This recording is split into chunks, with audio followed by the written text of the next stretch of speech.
రుతుపవనాలు ప్రవేశించినా కూడా ఎండల తీవ్రత మాత్రం తగ్గడం లేదు. సూర్యుడి దెబ్బకు వృద్ధులు, రోగులు ప్రాణాలు కోల్పోతున్నారు. మరీ ముఖ్యంగా ఉత్తర, తూర్పు భారతదేశంలో ఎండ దెబ్బ కేసులు ఎక్కువగా నమోదవుతున్నాయి.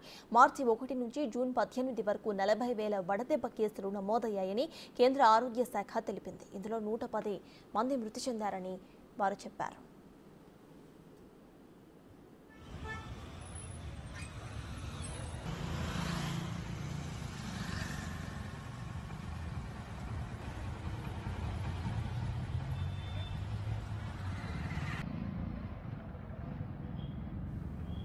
అయితే వాస్తవ పరిస్థితులు మాత్రం దీనికి భిన్నంగా కనిపిస్తున్నాయి.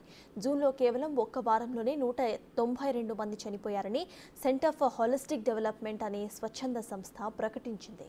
అయితే ఇది కూడా దేశ రాజధాని ఢిల్లీలో మాత్రమే. దీన్ని బట్టి చూస్తే దేశవ్యాప్తంగా ఎన్ని మరణాలు సంభవించి ఉంటాయో అర్థం చేసుకోవచ్చు.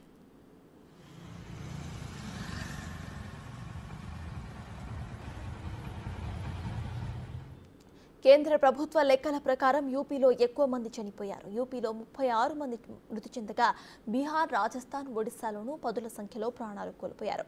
జూన్ 18న ఒక్కరోజే 8 మంది చనిపోయారు. ఆయా రాష్ట్రాల నుంచి అందిన సమాచారం మాత్రమే తాము చెబుతున్నామని, వాస్తవ వివరాలు అంతకంటే ఎక్కువగా ఉండబోతున్నాయని కేంద్ర ప్రభుత్వ అధికారులు అంచనా వేస్తున్నారు.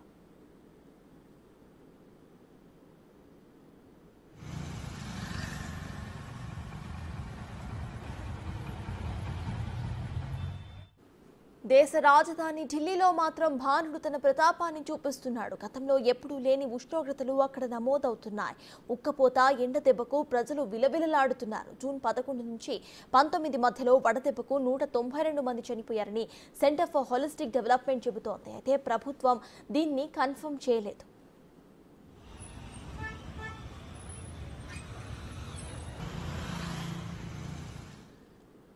గడిచిన 48 గంటల్లో 50 మృతదేహాలను స్వాధీనం చేసుకున్నట్లుగా ఢిల్లీ పోలీసులు చెబుతున్నారు. అయితే వారంతా కూడా ఎండ దెబ్బకే చనిపోయారా లేదా అనేది ఇంకా తెలియాల్సి ఉంది. వడదెబ్బ కేసులు పెరగడంతో కేంద్రం అలర్ట్ అయింది.